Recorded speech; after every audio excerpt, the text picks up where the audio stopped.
Everybody was enthralled by this particular imagery. Remember way back when that 007 himself, Daniel Craig, oh yes, escorted inside Buckingham Palace our wonderful late monarch, Queen Elizabeth II, making sure, of course, that she was part of history about becoming something of a Bond girl. Yes, even she referred to herself as a Bond girl. I thought that was quite fun, actually, you know what I mean? Daniel told me that himself. But there are other things attached to this particular imagery.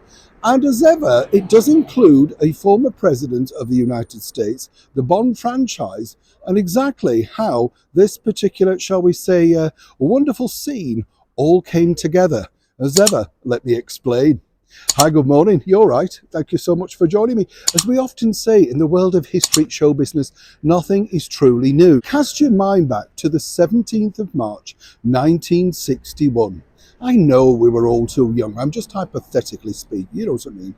I wasn't here, but you can think, can't you? Yes. Well, on that issue of Life magazine was a very detailed interview with the then President Kennedy. This, of course, was Kennedy, the go-getting, very good-looking, younger presidential person, the one that was really making it rich with the kids, as it were. Everybody loved Kennedy, or so it appeared. And what was interesting about this particular profile piece was it was aimed, in fact, at getting younger people on board, making sure the message was across. As I say, nothing new. During this particular chat, though, what emerged was this, that we learned President Kennedy was a ferocious reader, read so many things, historical novels, but also had a real parchment for this. That's right, Ian Fleming's James Bond.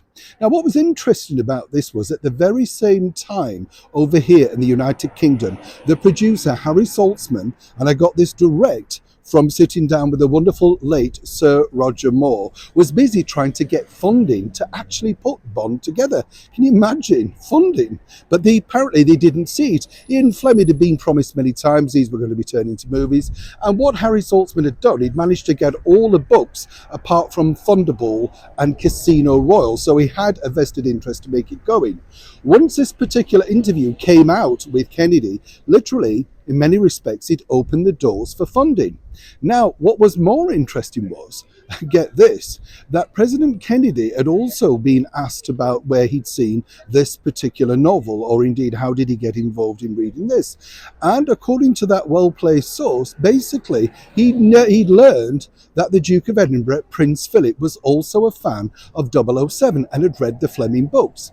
But he asked at the 11th hour that this be removed because he didn't want to be seen as revealing, secrets of the royal family, that sort of stuff, which was a kind gesture, some might say.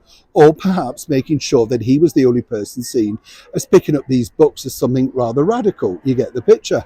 Now, what was also interesting was this. Further down the line, according to Sir Roger, they had an idea, and Kennedy apparently was up for this, about allowing the production team of 007 to even use certain areas of the White House for filming.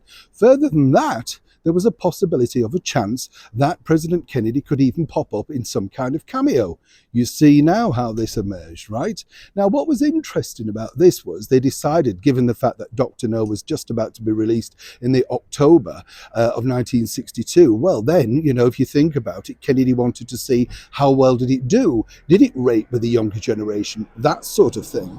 Now, of course it did, and those talks were ongoing. As we know, they liked the idea of Kennedy being involved in From Russia with Love. As we also know, tragically, that life was cut short. Fast forward, yes, to 2012 with our late and wonderful monarch, Her Majesty the Queen. This conversation, I was told at the highest level, had taken place with Kennedy and indeed the Duke about this idea. What did they think to the Bond film? Apparently, they had quite a few chats about it. They were apparently very close. Now, what's interesting, according to Sir Roger, is that, the idea really of Her Majesty the Queen popping up was nothing short of a very clever marketing tool because it published and pushed the best of British Bond, right? Even Harry Saltzman would have been thrilled with this marketing move, and he was a marketing genius, let me tell you. But the idea apparently had come from the fact that the Duke of Edinburgh, His Royal Highness Prince Philip, was told about this and said, would Her Majesty the Queen, would maybe, he said, oh, she'd be delighted. She loves the Bond movies. What did you have in mind? And so, at the very onset of this particular story, way back on March the 17th, 1961, really, President Kennedy did a lot to help secure the funding that became an international British franchise. And it really culminated in the biggest Bond girl of them all, none other than the late Queen Elizabeth. A remarkable story, don't you think? And as ever, thank you to those that have gone before. I'd like to say a huge thank you at this point to Sir Roger Moore for filling in a lot of those gaps. As I often say, it's always good to sit back and relook at some of these wonderful interviews.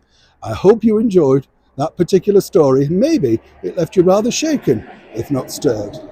Neil Sean in the very heart of London.